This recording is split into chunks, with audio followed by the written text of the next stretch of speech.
Welcome to Creative Cooking in Ani's Kitchen. My name is Ani, and right now I'm going to redo a recipe. This is Tres Leches cake, and Tres Leches means it uses 3 different milks. You can make it whatever kind of milks you want as long as there's 3. Usually we use evaporated milk,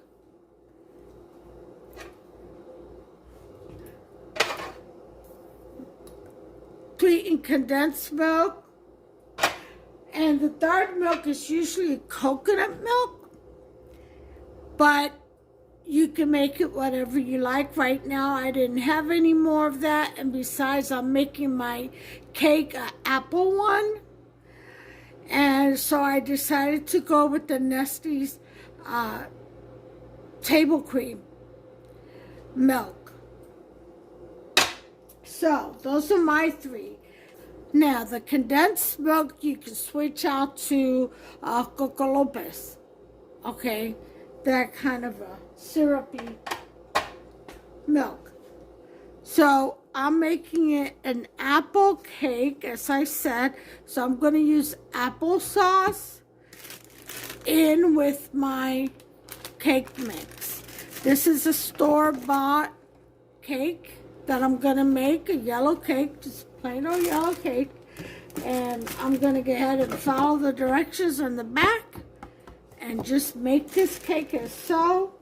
Now, the topping for the Tres Leches requires some kind of whipped cream cheese mix. I got one in here that I already made because I had made some homemade apple fritter raviolis, right? And I had them fried and then put powdered sugar and cinnamon and all that. So I had some left over, and this is what I'm going to use to top my Tres Leches cake with. So make your cream whichever type you want. If you just want to use Cool Whip, that's fine, but that's not how traditional Tres Leches cake topping is. The way you make it is you take some heavy whipping cream and you whip that up till you get peaks. And then you add in some softened cream cheese and powdered sugar. And then you whip that up or fold it in however you like it. Now the cream cheese, I would do that first. If you're going to do regular sugar, I would mix it in there with that first, and then do the heavy whipping cream in a separate bowl or separately, and then just fold in together. Okay, that's the best way to do it, I find, for me. So I'm going to go ahead and make my cake. I have my oven set for 350, which is what the direction says to have it on for the pan I'm going to use, which is a flat pan, baking pan, because this is going to go with Hubster to work tomorrow. If you find that I'm speaking a little slower than usual, it's because I had what they called a cerebral vascular stroke or accident, a CVA, over the weekend. So I've been at the hospital. I was there from Saturday night to Sunday morning. We got home around 6:30 in the morning and went back the next day, which was Monday, and as I was told to do, to see a neurologist. So yeah, I had a stroke, and with prayer, because we called our prayer warriors as soon as it happens, my face is gone back to normal. However, my mouth is around my mouth area on the right side. There's still a little droop and when I speak, it seems like my jaw muscles, it's not aligned as it was, or not as strong as they were. And so my mouth goes to the left when I speak. And let me tell you, when I eat anything, I'm biting my lower lip to the point where it is swollen now. So I got that going on too. Hooray me. But all in all, I give God the glory and praise, because within 5 hours after the initial occurrence, my face went back to normal. Usually that doesn't happen. You know, once the damage is done, it's done. But I tell you, as soon as it happened, and I'll tell you how it happened after I'm done with this cake. As soon as it happened, I took 2 aspirins and started exercising my face. You know, grinning, letting go, grinning, letting go. You know, like the Joker smile, letting go. Opening and closing my jaw. Turning my jaw to the left and right. Like that. Facial exercises is what I was doing. All the way to the hospital. And it's an hour away. The VA hospital. And so I did all that right away. So I don't know if that would help anyone in that situation. You know, if that ever happens to anyone, God forbid. And I don't hope that on anybody. But if anyone should happen to go through that, then the facial exercises, it's very helpful. And taking the aspirins. The aspirins is key because it dissolves the blood clots, which is what happened to me. It was a blood clot that traveled through my brain, and I'll tell you how I developed that blood clot. But anyway, right now let's get to the recipe. So I'm going to go away and I'm going to make my cake. And like I said, I'm going to add some applesauce in with my cake mix. So I'll be back. I'll do a cup of applesauce in place of the cup of water. See that? And then I have my 3rd cup of oil here. And I got my eggs back there, as you can see them in the basket. So I'll just grab it from there, throw it into the cake mix bowl. So I'll be back. Okay, so once, I can't even speak. Okay, so once the cake is done, what we're going to do to the cake is, with a skewer, or you could do it with a fork, we're gonna do rows of holes in it. You want to wait till your cake cools down, okay, so you don't pull out the cake, the inside of the cake. And you want to make sure the hole goes all the way through to the bottom, okay. Now my favorite part are the edges. I always make sure I go around the outside, Okay, so we've got our holes in here. Right? That's done. Now, we're going to mix our milk.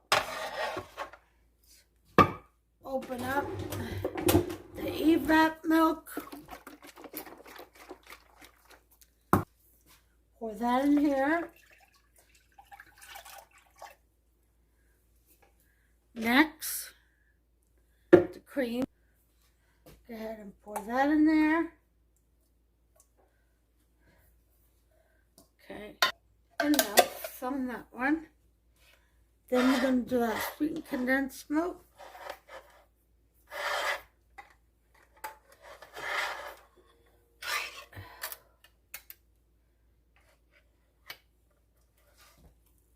All right.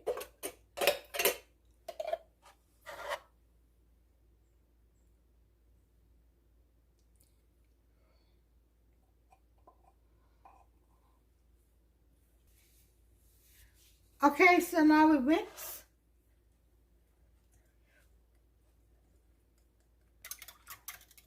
Okay, now we can put a little dash of vanilla.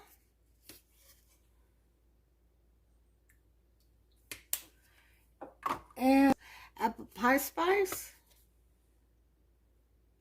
A little bit of that in there. And we are good to go.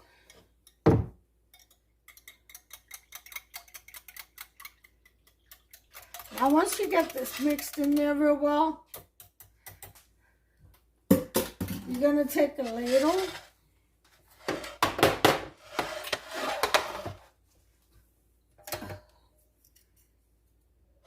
Or you can pour out through here. I like to take a ladle. And you just pour it right over the cake.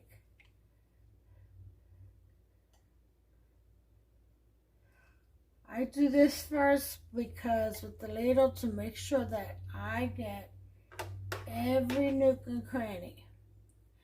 Very important.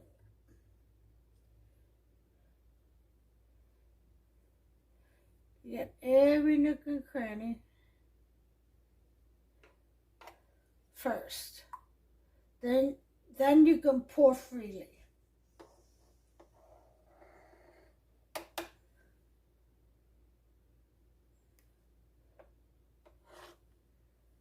So, just like so. Because otherwise you'll end up with some dry spots. You don't want that. This is a wet cake. Wet syrupy cake. Okay.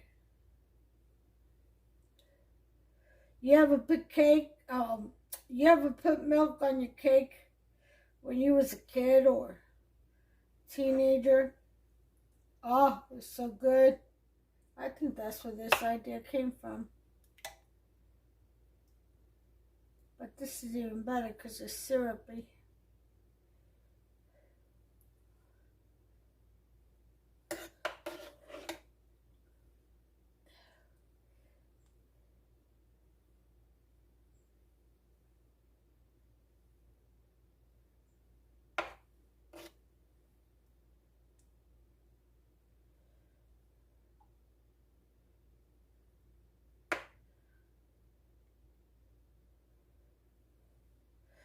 Alright, I think that's enough right here.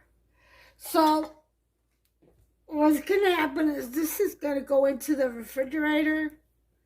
And once it's absorbed all of this milk, this sweetened milk, then we'll bring it out and we'll top it. And then we'll put some nuts also. I'm thinking of putting nuts. See? There it is. Now we're gonna wait. If this was 2-box cake, I probably would have used the whole thing, but it's only one, okay, and it's not, doesn't have that much depth. I'm thinking that that little bit of milk is enough.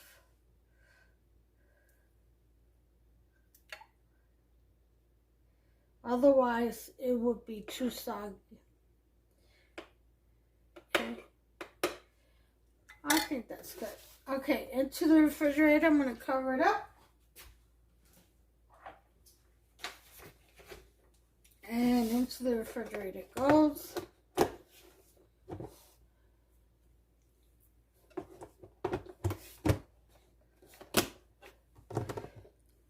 And I'll bring you back when it's cold enough or it's absorbed everything so we could top it and proceed with the rest of the recipe.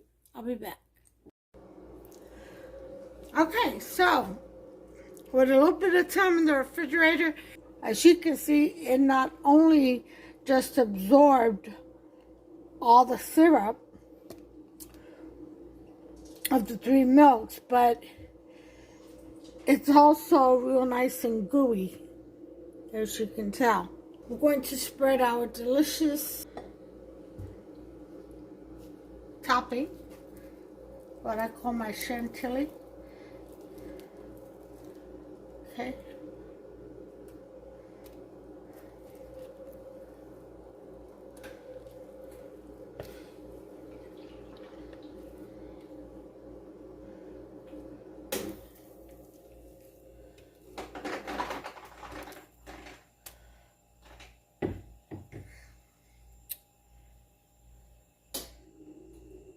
My apple Chantilly.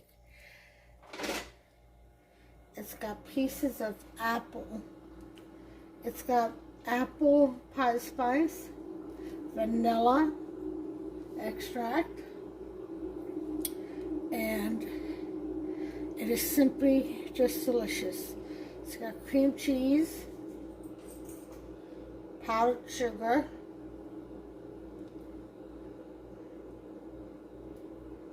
okay, made with the heavy whipping cream, as I explained earlier.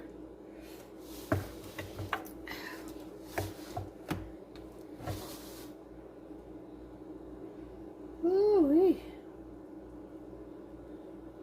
It's gonna be delicious. Make some peaks, and we're good. All right. Since it is a Trés Leches cake, and it's an apple one, we cannot put sliced apples, because they'll turn brown unless we soak them in lemon. So I've got some cherries here that I'm going to put on there, but first I've got to put them in a paper towel and dry them up a little bit.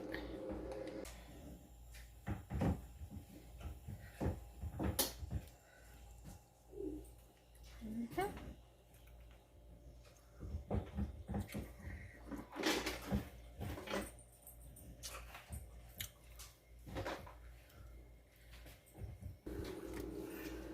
So, there we have it, a Trés Leches cake.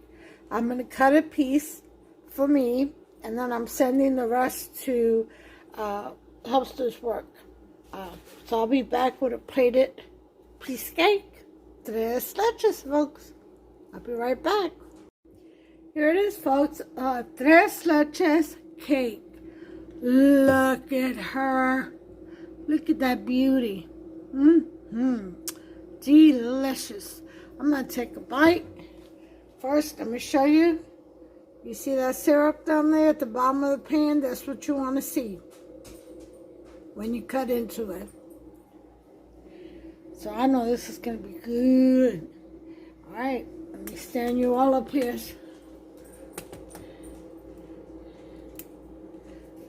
Okay. All right, here we go.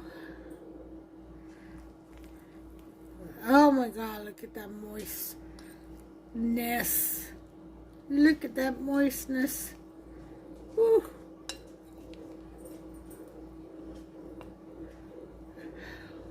There we go. There goes nothing.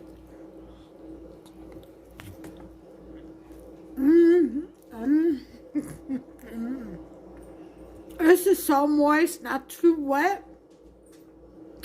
Just right.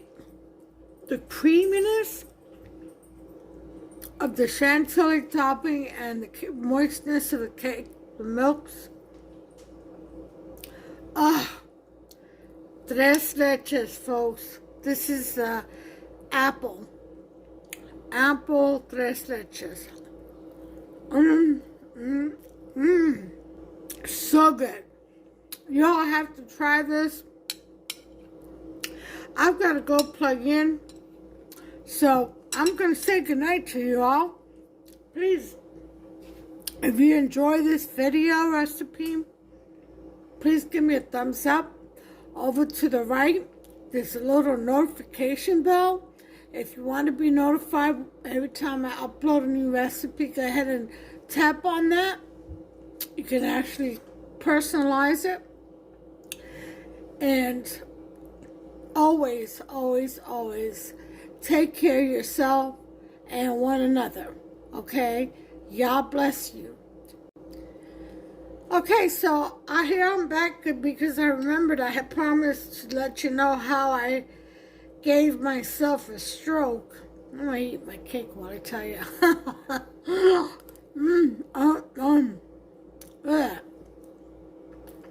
Sugar. Oh my God, this is to die for. Really good. So what had happened was, I went to plug in. So one of my lumens on my tunnel catheter in my chest, the Venus, the blue one. The Venus is the one where the clean blood goes inside, goes in through. The red one is the arterial, which is where the machine pulls the blood that needs to be clean and returns it through the venous. So the venous wouldn't aspirate. Aspirate means when I put in a syringe, it wouldn't pull back any blood, which is indicative of a blood clot. But we usually put heparin, 2 milliliters of heparin in after treatment to prevent that. But sometimes it just does, it's not enough. It doesn't work. So I wasn't able to pull, and I did the procedure that I was taught to do, which is to pump the syringe in and out, because if you put the heparin in inside a little deeper instead of just on the outside sitting there, if you pump the heparin a little bit, it may help dissolve and loosen up the clot. So I did that, and I was able to get 2 10-milliliter syringe full of blood, but not without resistance. It was still resisting. It wasn't a smooth pullback of blood. It was a little resistance, but not like it was before. I filled 2 10-milliliter syringes, and since I was able to flush, meaning I was able to put saline in real smooth in the venous, I figured, well, the venous is the one that takes in the clean blood, and it took the saline really well, so it's not going to draw anything out while I'm on the machine. See what I'm saying? It's just going to push clean blood in, and evidently it's taking saline just fine, so I should be okay. Wrong. I went ahead and plugged in, and within 20 minutes, I would say,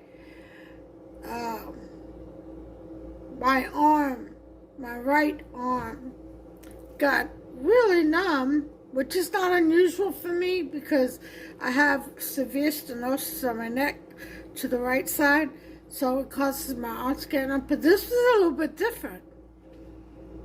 And then I lost control of my hand. I couldn't grab my drink or anything, and then I felt my face real funny, like a tingling on my face and numbness in my lips especially. My lips became very numb, and I'm like, well, now that's unusual.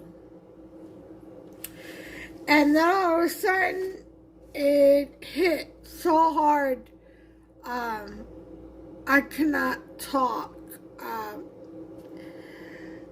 When I dialyze, I usually eat some pretzels, something with a crunch, pretzel chips, so that it will distract me whenever restless leg syndrome comes on. And I have severe restless leg syndrome because of my dialysis treatment. It causes that, or it can cause that, and I get it real bad. I was already suffering from it mildly, so yeah, dialysis treatments kind of, intensified it. So I take a medication for it, but I also eat chips to distract me from any mild cases. Okay, and so I went to go ahead and put a chip in my mouth. I raised the legs up on the recliner thinking it was my blood pressure because it was low. It had dropped. So I raised the legs up on my recliner, which is also a procedure, and thinking it'll get better. And I went to put a pretzel chip in my mouth, and I couldn't find my mouth. I kept missing, and when I couldn't chew because my cheek was right where my teeth were. Everything was dropped and to the left, in other words, on my face. So the right side of my face fell. All the muscles, they lost control. So I went to yell for my husband, who was in the next room sleeping. And I went to call out for him, and I couldn't even speak. I couldn't say his name. All I could do was like make sounds like, that kind of thing. So I made those loud sounds, and he come right away, and he looked at me. He said, "You're having a stroke." And I'm like, wow. He could tell because my face fell on the right side and it went to the left. Everything was crooked. And so I prayed right there and then when he said that. I rebuked it in the name of Yeshua. While he was helping me disconnect, I went ahead and charted on my iPad, and that took forever because my hand, it kept twerking. It kept just jerking on its own every time I focused to do something with it. So I managed to wrap up the lumens after Hubster disconnected me. I wrapped them up according to procedure. It took me a while. At least half an hour just to finish because I had no control of my hands, and Hubster went to get ready to take me to the hospital. So I went to the hospital and I told my husband, contact our prayer warriors, please, our sisters and brothers in Christ, and have them pray for me right away. It was about 11:30 in the evening. Maybe no, that's when it first started when I went to go plug in. But let me put it to you this way. We got to the hospital, which is an hour away. We got to the hospital at 12:50 a.m. So this is Sunday morning. Okay, like I said, this had just happened this weekend. So at 10:50, I asked Hubster to go ahead and contact our prayer warriors. Now, I had already taken the aspirin. I was exercising my face all the way to the hospital, and I just felt like nothing was working. And so I was like, well, the aspirin was to help dissolve the blood clot if there was any left floating around it, because the blood clot went straight up to my brain. In a way, I'm so glad it didn't go to my heart. It would have killed me. It would have definitely, I could have died. And so that's a blessing in itself. And because the tunnel catheter is right in my chest. So you see what I'm saying.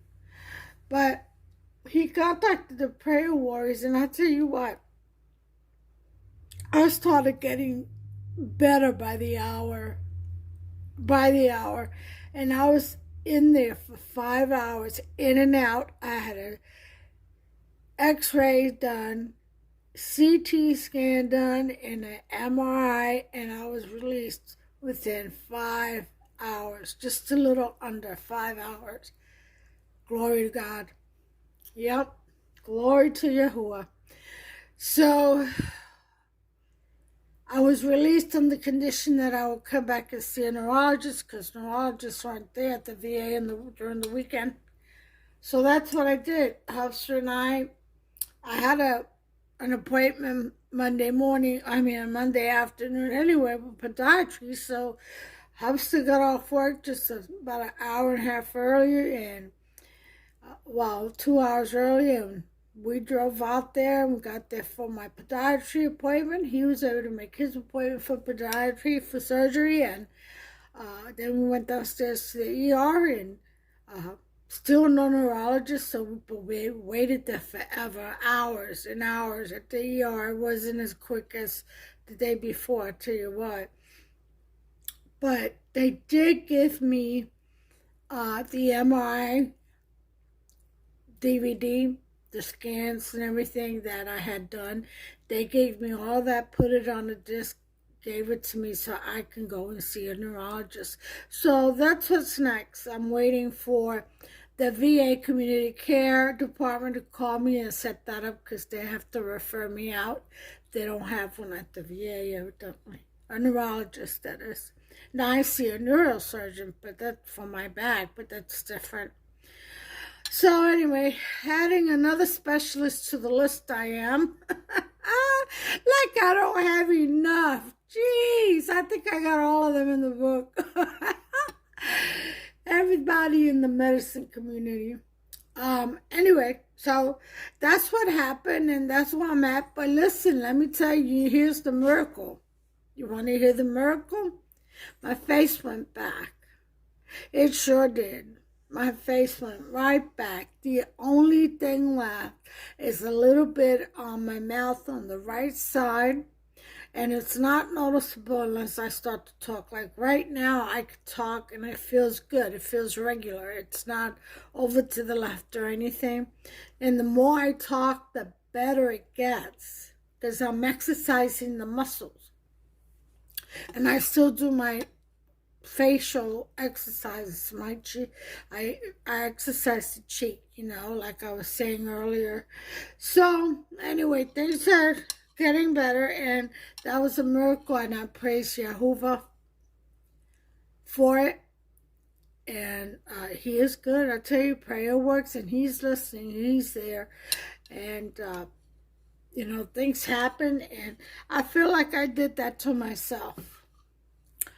Because when the syringe didn't pull back smoothly, I should have waited till Monday till the clinic opened and call them so they can get that medicine, order that special medicine that dissolves it. They shoot up and then it dissolves it. I've had one blood clot already on the arterial side, and that's what they did. I went there and they shot up, they had ordered a special medicine, they shot it right up, and it dissolved whatever was blocking the venous, the arterial, which could only be a blood clot. And I was fine. Well, this time, since I felt I did pull some, 2 10-millimeter syringes of blood back, although with resistance, and it was a venous, I felt that I would be okay. Evidently, there was still a little bit of the blood clot left, and that was just enough. Even though it flushed good, the machine, when I plugged in, pushed that blood to go through my body, and it went to my brain and caused damage. So I should have just wrapped up once I saw it wasn't aspirating good or well. I should have just wrapped up and waited till Monday till the clinic open and call them and let them know and wait for the medicine to come in so they can shoot it up and then dissolve the blood clot. But no, not me. You know what I was thinking? I was thinking, well, since the Venus is flushing good, and I don't want to waste the cartridge. That's what I was thinking. But, so I did it to myself. That's why they call it a cerebral vascular accident. A CVA, an accident. Not anything that my body did to me on its own. I did it. I pulled the trigger. But anyway, I take full responsibility because that's what happened, you know. But next time, my lumen doesn't aspirate well, you best believe I'm going to wait for the clinic to open. So I can let them know. So that's what happened, folks. It was an interesting weekend and start of the week, Sunday. So, but it's all is well with my face. I will show you, but it's bedtime and I don't have any makeup on. I'll see you, folks. Listen, you were kind to sit there and listen to me, so I appreciate that. Thank you so much for liking my video. Please, please, please. See, please, I'm going to draw a little face here, but please, please, please. And God bless you all. Bye now.